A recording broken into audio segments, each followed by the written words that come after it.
నాకు మ్యారేజ్ చేసుకునే ముందు నాకు వేరే పని రాదు. మెకానిక్ బంద్ అయింది, షాప్లో బంద్ అయినాయి.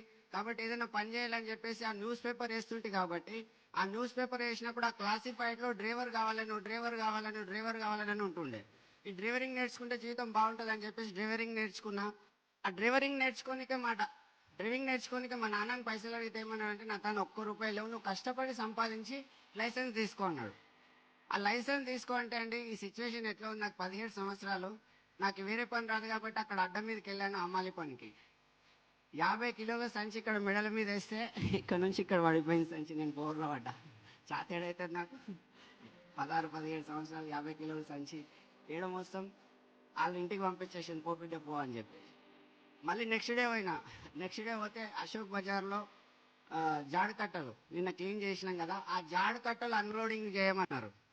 నేను అన్నా, నేను ఎట్లయినా ఈరోజు పని చేస్తాను చేసిన, నా ఈపులన్నీ రక్తాలు వచ్చేసినాయి, నాకు మొయ్యనికి రాదు. అది ముందే జాడకట్టలు, దానికి వైరు కూడా ఉంటుంది, మొత్తం రక్తాలు వచ్చేసినాయి. ఇంటికి పోయేసరికి ఈ పంత ఎర్రగా అయింది, కానీ పని చేసిపోయింది. అట్లా అమాలి పని చేసి నేను డ్రైవింగ్కు పైసలు జమ చేసుకొని డ్రైవింగ్ లైసెన్స్ తీసుకున్నాను. నేను